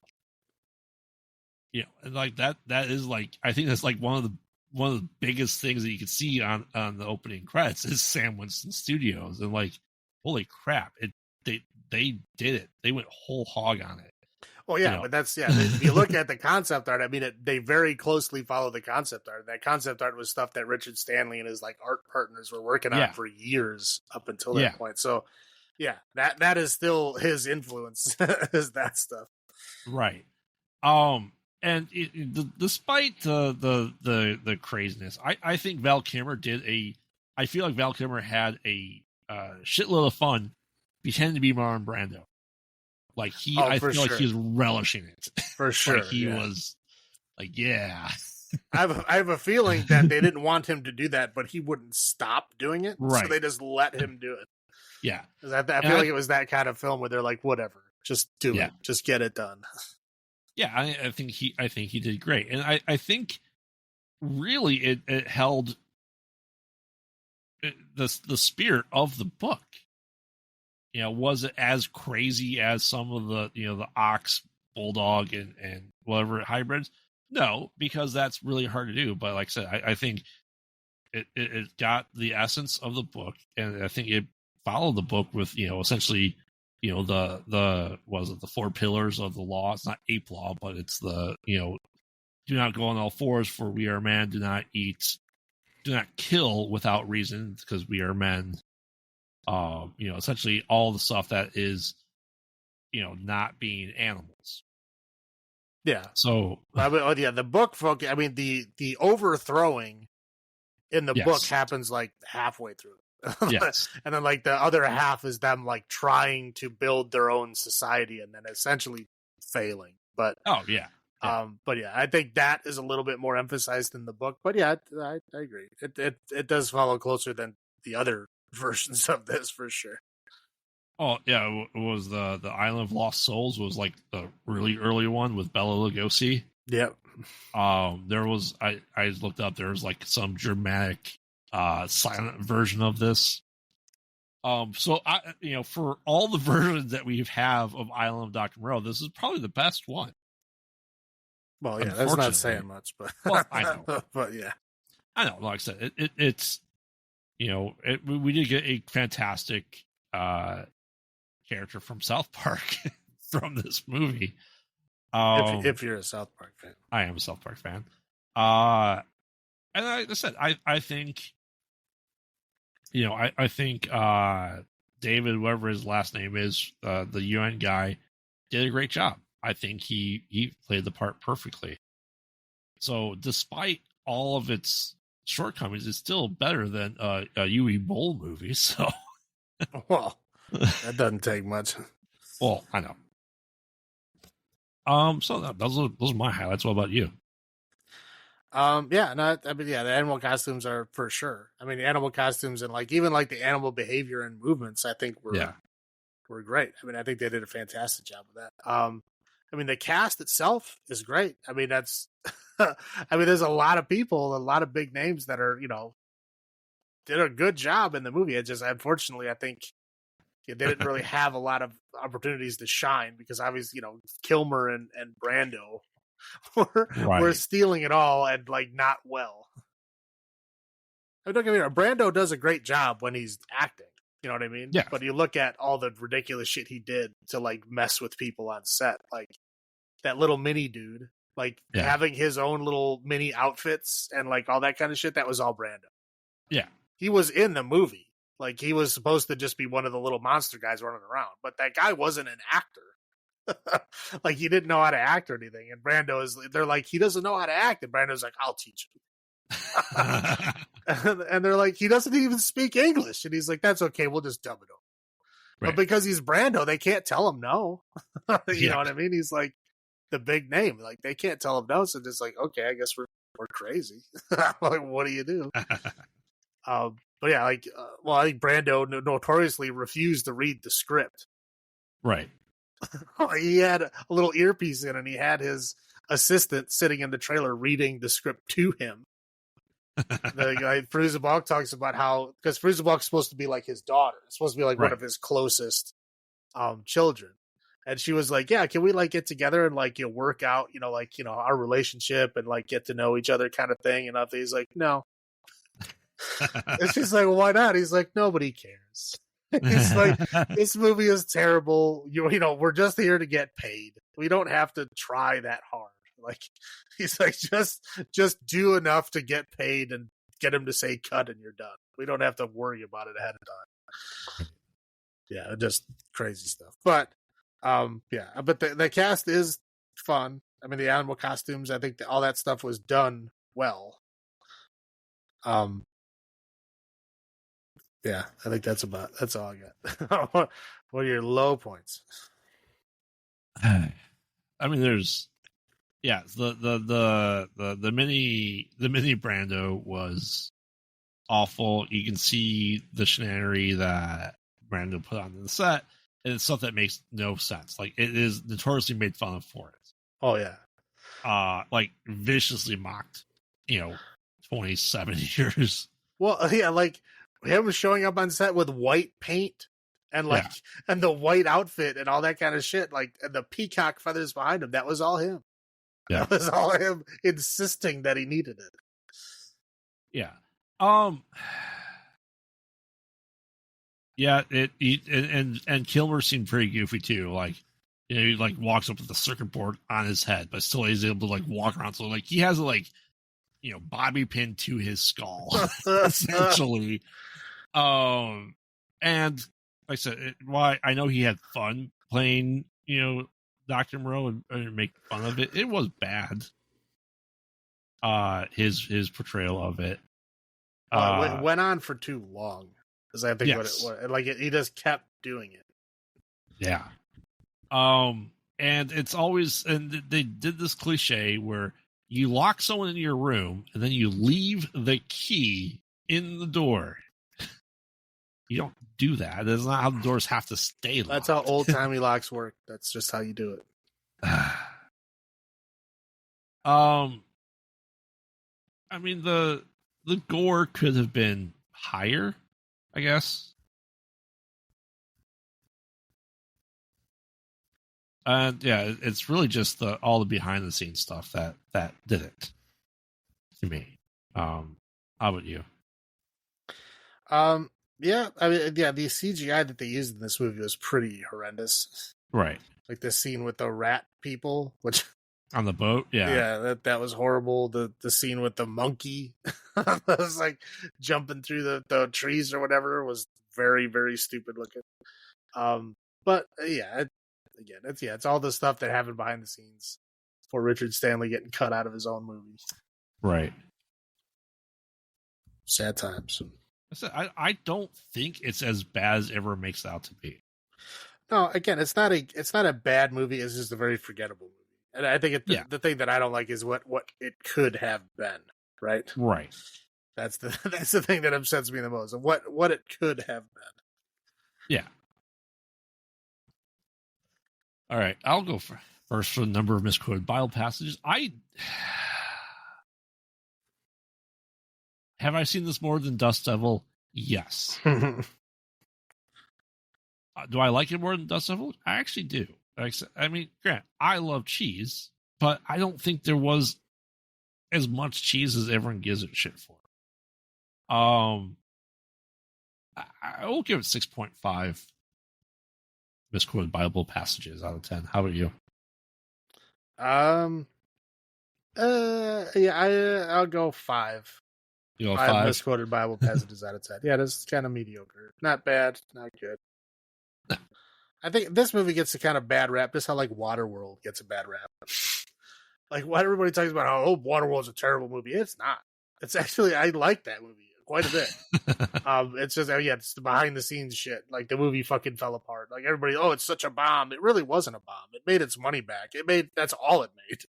Right. But it made its money back. It wasn't like that, a huge money sinker or anything. It just wasn't what they thought it was going to be. It just, it's goofy. And then there's the whole thing about, they can't decide on who's going to fucking sign off on a director's cut. So they're just never going to come out with one. Right. All right. We got one more.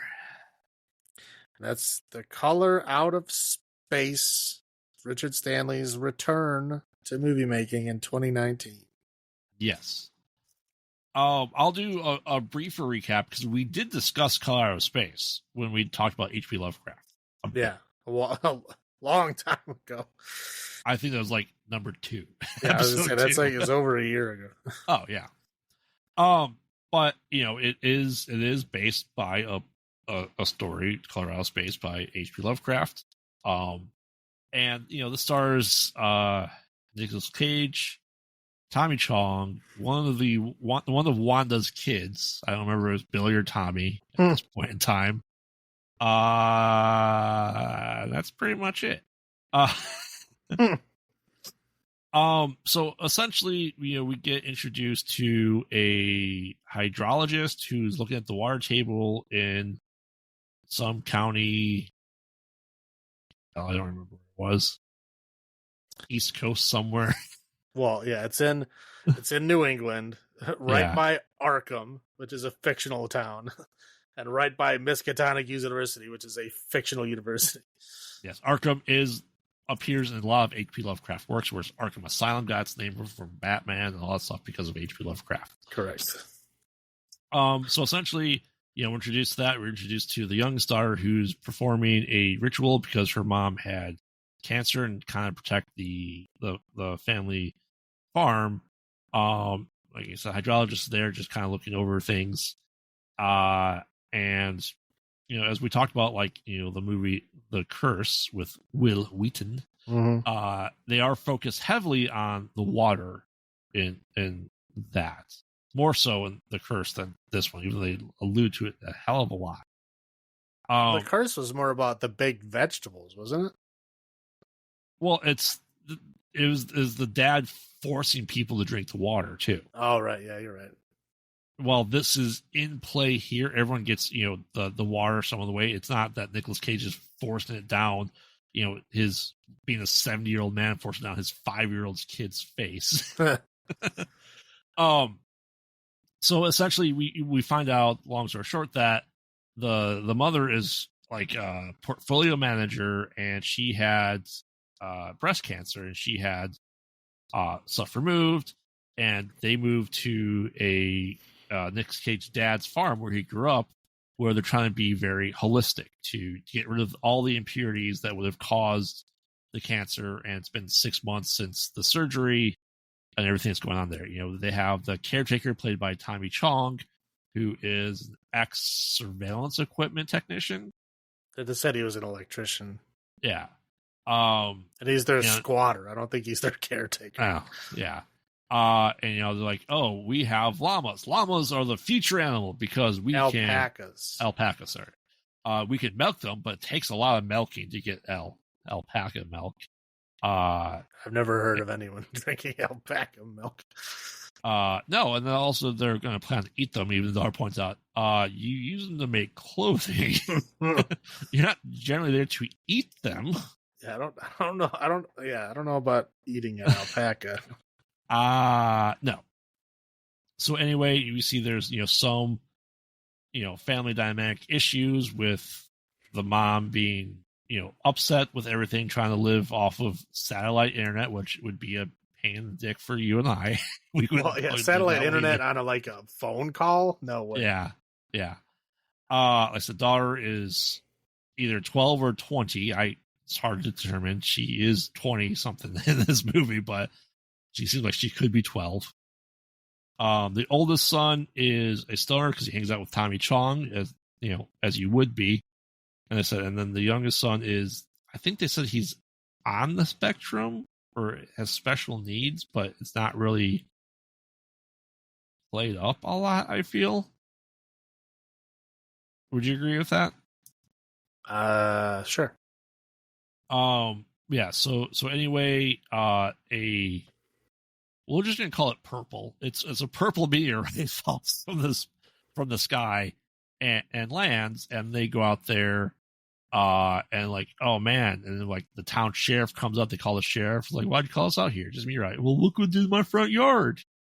The mayor comes out, it's like, oh man, we got to get news people there. This is gonna be the best thing ever because I think they're working on the dam that's outside of their town. They're doing the water table test to verify because they're going to supply like the East Coast with 40% of the water. They said something ridiculous. Yeah, it's something crazy. So anyway, stuff slowly starts changing in their yard. We start seeing the indeterminate color, so I'm calling it purple or purple pink. Creatures and flowers kind of starting to be alien looking to our world, but the same color of the meteorite that fell. So anyway, they are, showing all the stuff that, they get their water from the well. The hydrology goes, we probably really shouldn't be drinking it. There's something here wrong with it, but I can't tell what it is. I'll have to send it back to the lab. His pH testing strips show it the same color when he tests it. And, stuff starts acting weird. The mayor's talking to Nick Cage like, oh, he's a UFO nut. And he drinks too much because he likes the occasional bourbon or whiskey or whatever it was. And Nick Cage at this point in time goes full Nick Cage. From this point going forward, they're like, "Hey Nick, you be Nick." He's like, "All right, I got this." Oh yeah, turn it up. Turn it up all the way. So yeah, they see him taking a shower with it, some like weird mucus in the drain that he's like trying to unplug. People start acting a little bit weird. They see more and more colors of these things. The wife is like being hypnotized a little bit by like some background noise because Tommy Chong's character is able to hear things as well coming from under the ground. And she promptly decides to, she doesn't decide to, but she does chop off her fingers while cutting carrots, which is, I would consider a now horror movie trope. I feel like that happens all the time. Well, sure, yeah. If you want to show that people are losing, connection to reality, that's like a good way to do it. Right. Yeah, so that's going on there. We do get a scene of him harvesting his plants, going, "Oh, this is like months early," and he picks all of them. And then the thing that just gets me that I can never do, even have my own garden, is just buying into it blindly. I can't do that. I have to open it up first. Before I take just a bite of something, even for my own stuff. I think there's going to be a bug in there, or something? Like a worm? Yes. Yeah, so it's all bad. It's like the same scene from The Curse, except instead of being rotten, it is rotten, but not as rotten as like we saw in The Curse. We do see kind of like, so the mother, goes to the hospital, stuff starts happening. The dog disappears. He's supposed to be taking care of the alpacas who they keep having like time dilation or loss of time. Like she's staring at the sink cleaning the knife from her mother's blood. And I think the clock shows like 5 hours going past. It took 5 hours for the sink to fill up and start to overflow. So anyway, that's when the mother eventually comes back. They're trying to get phone calls. Like they're having weird phone calls. Like dad's screaming at them, but he really wasn't. They get home. The daughter starts to kind of read from the Necronomicon, which is another good H.P. Lovecraft Easter egg.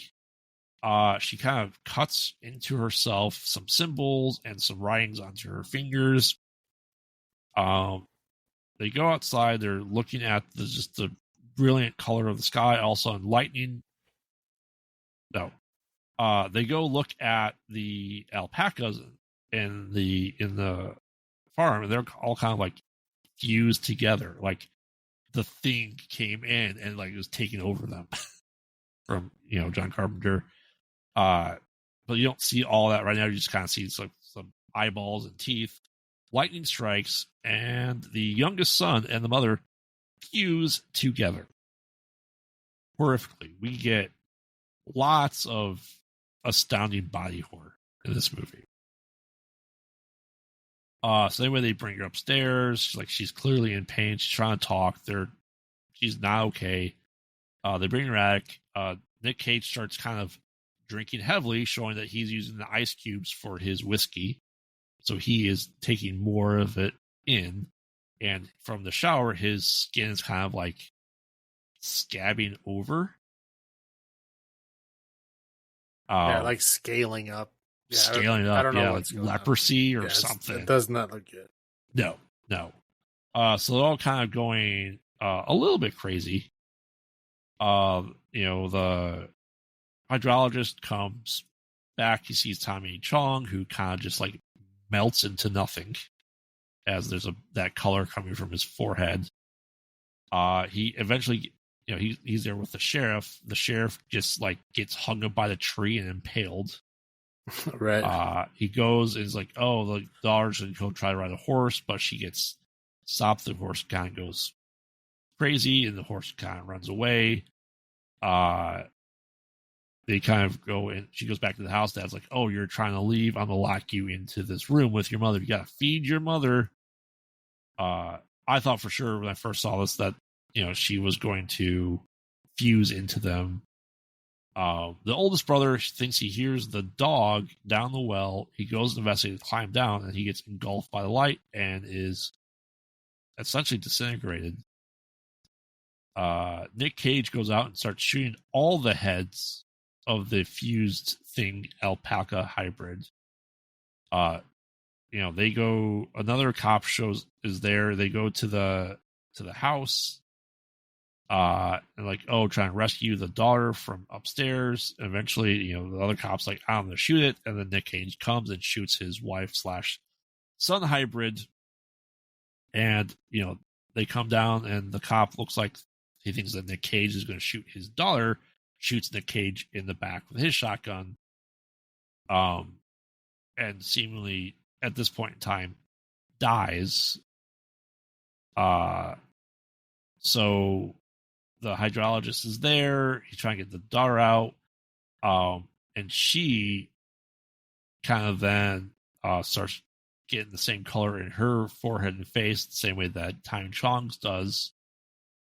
And then, she's there, and the hydrologist goes into the house, and like everyone that's dead is now kind of like ghosts-ish in a way.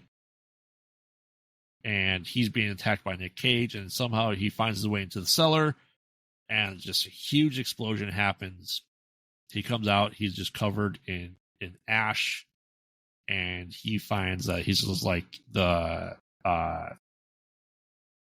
impact site in the Siberia, Tanzania, Tunguska. Tunguska. It's like that type of looking that happened at like ground zero there. He survived because he was in the cellar. He gets out, kind of healing up, and he goes, it's this water still kind of runs there. He kind of overflows and looks at the dam, and he's like, I'm never drinking this water ever again. Kind of implying that whatever this was, this color out of space was, making its home on Earth, and it's not done with us yet. A good recap. Great, buddy. Fantastic. Okay. I know we watched this the very first time together. I think it's pretty sure it's after Hardware. First thoughts for me was this is a fantastic movie. I think it played to everyone's strengths. I think it was a great adaptation of the Lovecraft story. I thought it was, hands down better than The Curse, which is granted 30 years prior. And learning all the stuff from Richard Stanley from you, I'm like, all right, I'm excited to see what Richard Stanley is able to do with other Lovecraftian stories. And I remember being really excited and hoping, because we had watched the Dunwich Horror last year, which was, from 1970, which was awful. Right. What were your first thoughts on this? Yeah, I thought it was great. I thought it was well done. I was afraid that with Nicolas Cage, you never know what you're gonna get, right? Seriously, he's one of the best actors I think alive right now.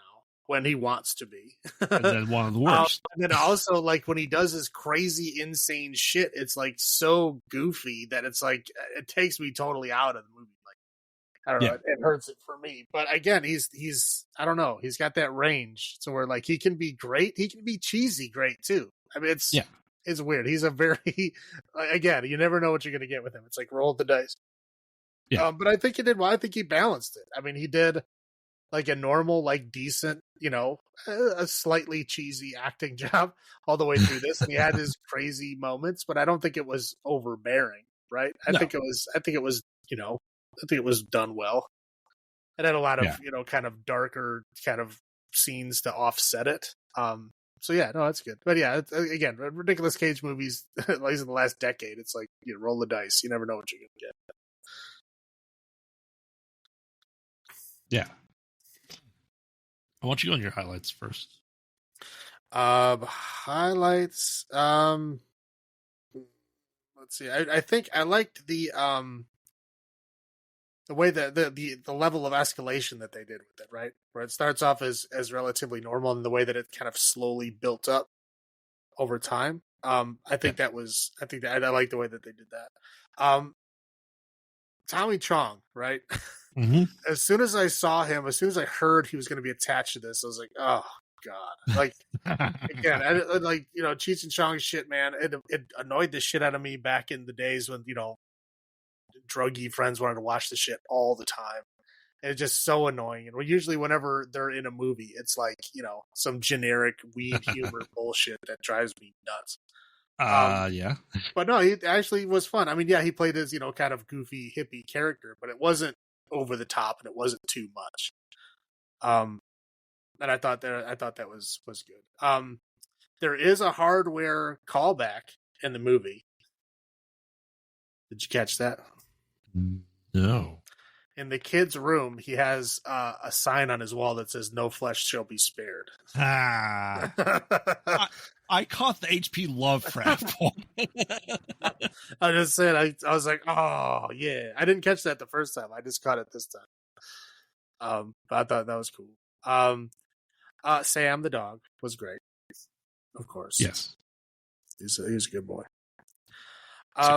Yeah, but and coupling with the escalation, I like the kind of slow decline. Like once they start getting bad, it's not like an immediate like, oh, everything's crazy. It was like, you know, it was like slowly built up. It's slowly built up and then slowly, you know, expanded out to Crazy Town.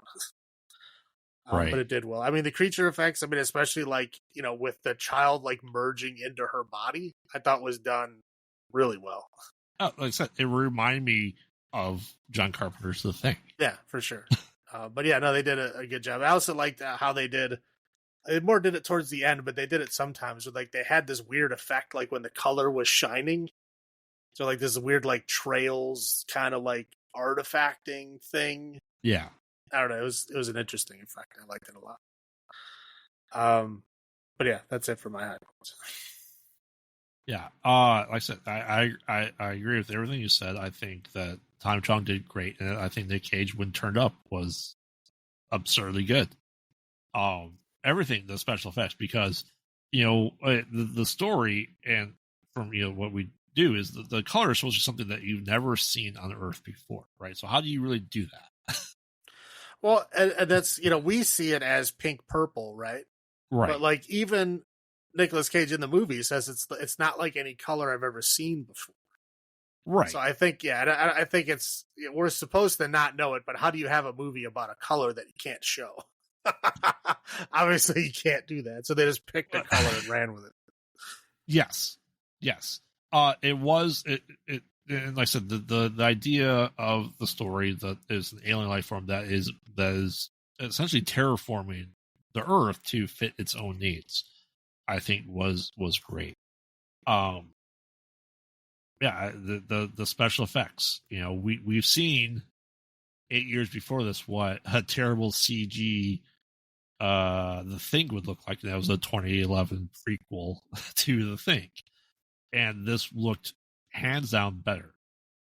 Yeah, I think, and you know, we didn't get 3 more curses after this that had nothing to do with the book. Hands down superior to Will Wheaton's The Curse from 1988. For sure, yeah. Yeah, like I said, it held. I think it held to the Lovecraft story really well. So, can we roll my low points? Yeah, go for it. Whatever Billy or Tommy, whatever the hell his name is from WandaVision, he sucked. No? It was awful. I'm pretty sure he was also the kid in The Haunting of Hill House. It turned out to be the druggie. Maybe. Yeah, I'm pretty sure that was him. Yeah, do I think that maybe Nick Cage went over the top sometimes? Yes, that they went full unhinged with him. He dialed back down to like 9 at some points. Because he's the one that went like absolutely ape shit. Let's face it. Mm-hmm.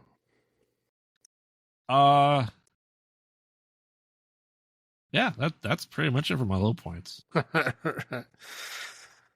Other than his misunderstanding of what alpacas do. Yeah. Well, again, but that was also played up in the movie. They're like, yeah. What are you doing? Yeah. So again, I'll agree with you. Yeah, Nicolas Cage sometimes went just a bit over what I thought was like, okay, you can dial that back. It doesn't need to be that crazy. You don't need to be at 11. You need to be at an 8. Right. Yeah. Now when he was watching TV, they had Marlon Brando on the TV. Oh, absolutely! I did see that. I was like, "Whoa, that's pretty brave." But I guess him and Brando did have a decent relationship. It just kind of, obviously with Brando's daughter committing suicide, and then Stanley was out before he even showed up on set, so it was, they didn't have a chance to defend him. But he wouldn't have had even the first chance without Brando. So I guess they don't really have an animosity thing. So you don't think it was a jab? No, I think it was more like an honoring type thing, just kind of a callback, because I think that him and Brando were okay. Okay. Whatever. Again, it was just brave of him to put that in there because it's going to stir up some shit. And then the other thing that I thought was really odd: how old do you think the daughter was? She was okay. So this is why I look up her age in real life. So she's in high school, but old enough that the hydrologist from college, let's say he's 25, it was perfectly okay for him to be this is what her. I'm saying. This is bothering me. Like, she was like a high school student. Yes. And then the dude is like out of college and in his job, right? Yes. Like, he has graduated college and he's now working in his job. And the mom was like, "Oh, I see you throwing yourself at him." Like, what are you doing? Like, she's supposed to be like 16 or something, or 17 or whatever. Like, what the hell? What? Like, and everybody's just okay with it. It was just very weird. It's very weird. I don't know. I guess that's normalized in some parts. I don't know. It just bothered me. I was sitting there thinking, like, isn't she supposed to be in high school? Why is everybody cool with this? Why aren't you like defending your daughter? Be like, hey, like, wait till she, another 2 years or something. But nope, everybody just fine with it. Just totally good. So that's why I'd look up her age. I don't know, just man. To verify. I don't know. Movies with like children and like weirdly romantic situations, it really bugs me. I probably focus on it too much, but it like freaks me out. I mean, that's absolutely fair. I'm just looking up the guy's age. I don't see his age anywhere. So I know she is born in 97. So she was 22 at this point. Oh yeah, I have no doubts that in real life it's fine. I'm just saying, in the context of this movie, she was being shown as like being like a teenager, like a high school kid, because they were talking like, "You better get up there and study," like. But she was like living on a farm in the middle of nowhere. I don't think she was going to college. No, well, I don't know. Whatever. I guess it's not explicitly said. I just felt like she was younger. Yeah. Whatever. So, Yes. Do you want me to go first? You want to go first? Why don't you go first? All right. So I will give this movie an 8 misquoted Bible passages out of 10. I did enjoy it quite a bit. Oh, yeah. I think this is, the third time watching it, because I think after I watched it with you, the next morning I told the wife I watched it, like, oh, we should watch it. So I think this is my third time watching it. I will give this a solid 9. 9 misquoted Bible patches out of 10. It's not my favorite one from this batch, but it's my second favorite. Right. Just because I like H.P. Lovecraft a lot, so that's there too for me. Fair enough. All right, what do we have planned next for us in the month of Salem? Join us next week as we continue the month of me and watch some people try and escape a square. Sometimes it's hyper, sometimes it's zero, but it always ends badly for everyone trapped inside the cube. We'll be watching the Cube movies, which is Cube, Cube 2, Hypercube, and Cube 0. Yes, and we determined not to do the Cube for remaking this for right now. Yeah, well, this thing. I've never seen that one, but I have seen these other 3. So we're gonna right, and yeah, we're gonna be saving that one with because they'll be remaking another. They're gonna be supposedly making another Cube in America as well. So that'd be a good thing to come back to at some point. Right. So yeah, so we're visiting the Cube franchise, which has not had an entry in a long time, but it is technically a franchise. So. 2003. Is that 0? Is that the last one? I think the first one 97, or is the last one 2002? Holy crap! Yeah, I remember they came out relatively close to each other, and then nothing. There was nothing for a long time. So. and I rented them from Blockbuster when they came out. So that's about that time. Yep.